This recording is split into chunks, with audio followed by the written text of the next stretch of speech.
Hello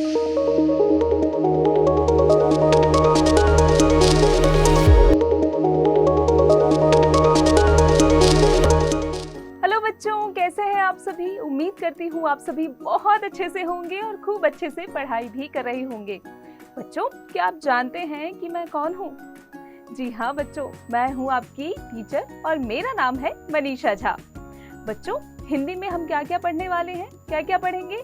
रोचक कहानियों के बारे में, संवाद के बारे में और कविताओं के बारे में।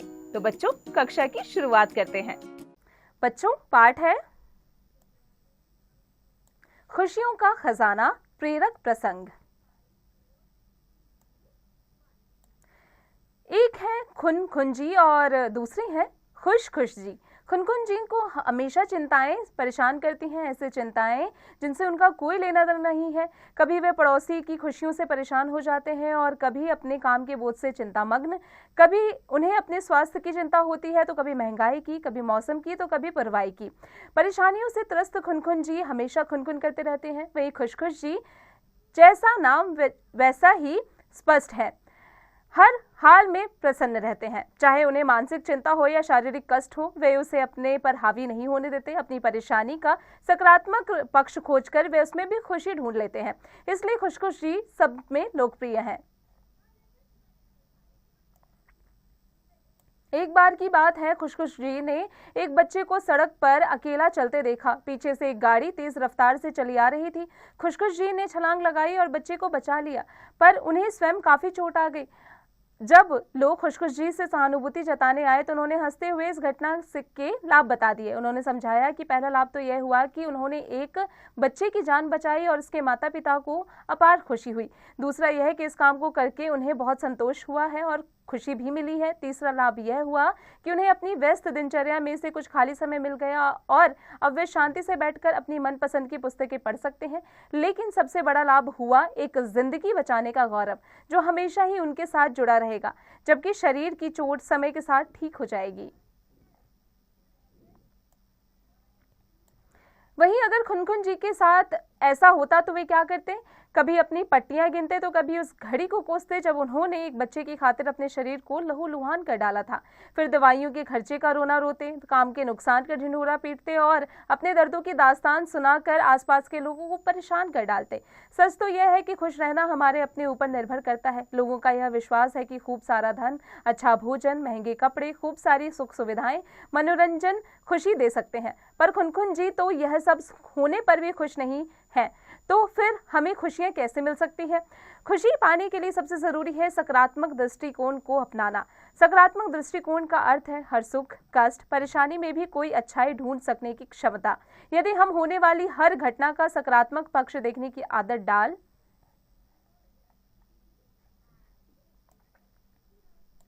ले तो हर हाल में खुश रहने का मूल मंत्र हमारी मुट्ठी में आ जाएगा।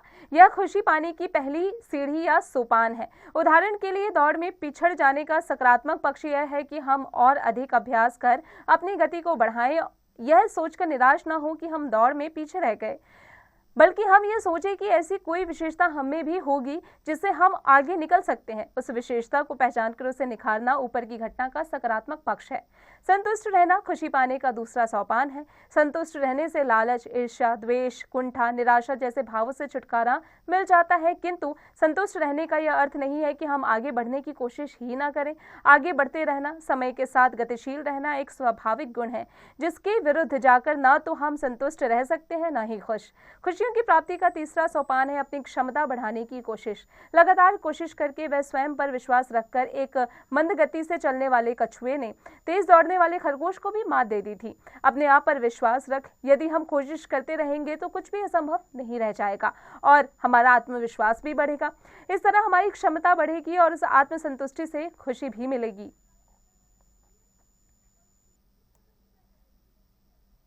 खुशियां दूसरों से बांटना खुशी पाने का चौथा सोपान है। जैसे ज्ञान देने से कभी नहीं घटता, वैसे ही खुशियां बांटने से कभी कम नहीं होती।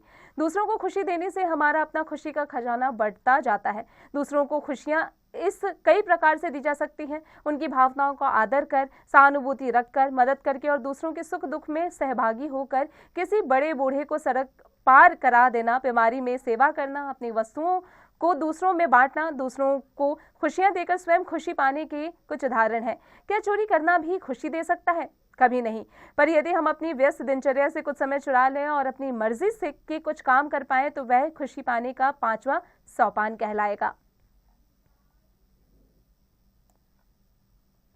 अपनी मर्जी के ये काम खेलना, नाटक देखना, चित्र बनाना, छायांकन करना, गाने सुनना, भ्रमण करना, बागवानी करना, सहन करना आदि कुछ भी हो सकते हैं।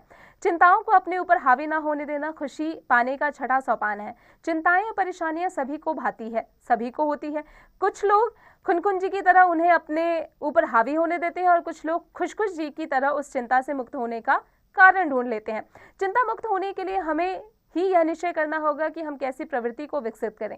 केवल अपने साथ बैठकर अपने हृदय में झांकना, स्वयं से बातें करना, आत्मनिरीक्षण करना खुशी पाने का 7वां सोपान है। स्वयं से बातें करके हम न केवल अपना विश्लेषण कर सकते हैं बल्कि उन बातों को दोहरा भी सकते हैं जिनसे हमने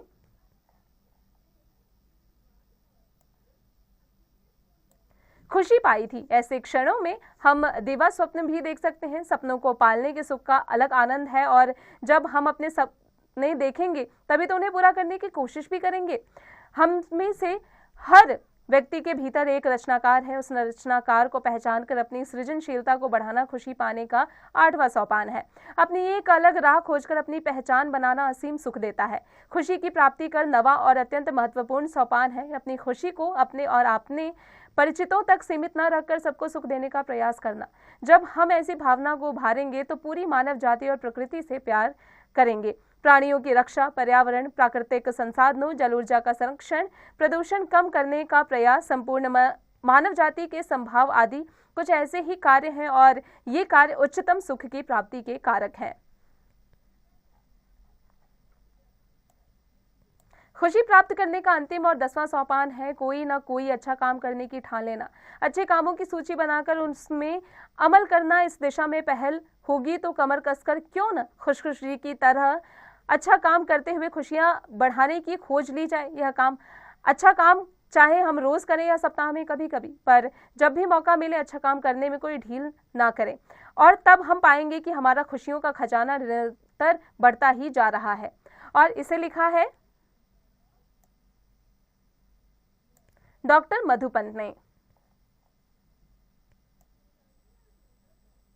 शब्द पिटारा वर्ड मीनिंग त्रस्त, दुखी, सहभागी, हिस्सेदार जो किसी के साथ हावी, दूसरे पर दबाव देना, सकारात्मक, स्वीकृति सूचक, निश्चयी, क्षमता, सामर्थ्य, बागवानी, खेती बाड़ी, बगीचे में पेड़ पौधे की, दृष्टिकोण, नजरिया, किसी बात को देखरेख करने की कला, सोचने समझने का ढंग, दास्तान, कहानी, गाथा, प्रवृत्ति, प्रवाह, झुकाव, बहाव, सोपान, सीढ़ी, संसाधन, भंडार, प्राप्ति का साधन, विश्लेषण, तथ्यों की गहराई से परीक्षा करना, संरक्षण, हिफाजत, देखरेख, निगरानी, पूर्वाई, पूरब की हवा, पूरब से आने वाली हवा, कुंठा, विफलता के कारण कारक, करने वाला, होने वाली घोर निराशा, गतिशील, चलने फिरने वाला जिसमें गति हो, सृजनशीलता, सृष्टि या रचना करने का भाव। अभ्यास यानी एक्सरसाइजेस, मौखिक यानी ओरल। निम्नलिखित प्रश्नों के मौखिक उत्तर दीजिए। बच्चों यहाँ जो प्रश्न दिए गए हैं उनका उत्तर आपको मौखिक रूप में देना है। इसका अभ्यास आप पाठ की मदद से स्वयं कीजिएगा।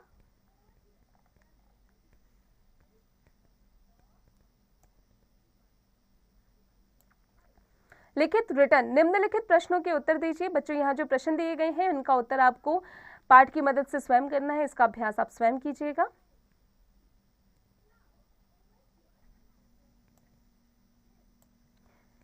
उचित विकल्प पर सही का चिन्ह लगाइए।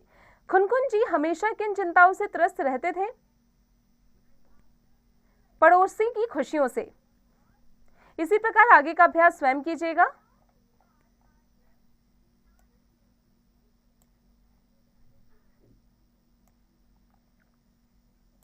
भाषा ज्ञान, लैंग्वेज नॉलेज। नीचे दिए गए शब्दों में गलत पर्याय पर गलत का निशान लगाइए, जैसे राह, तट। इसी प्रकार आगे का अभ्यास स्वयं कीजिएगा। सही शब्द विलोम शब्द पर सही का निशान लगाइए, जिंदगी, मौत। इसी प्रकार आगे का अभ्यास स्वयं कीजिएगा। शुद्ध वर्तनी वाले शब्द पर घेरा लगाइए। कौन सा है शुद्ध? कवियत्री। इसी प्रकार आगे का अभ्यास स्वयं कीजिएगा। रचनात्मक कौशल क्रिएटिव स्किल। खुनखुन जी और खुशखुश जी की कहानी को कार्टून या कठपुतली के रूप में कक्षा में प्रस्तुत कीजिए। इसमें विविधता लाने के लिए कुछ और पात्र भी जोड़िए, जैसे हंस जी, बड़बड़ जी। अपने आसपास खुनखुन जी और खुशखुश जी जैसे लोगों की सूची बनाइए तथा देखिए कि दोनों के स्वास्थ्य तथा व्यवहार में क्या अंतर है। इसका अभ्यास आप स्वयं कीजिएगा। बच्चों, उम्मीद है आपको कक्षा में पढ़ाई गई हर एक बात अच्छे से समझ में आ गई होगी। अब आप इसका अभ्यास निरंतर करते रहिएगा।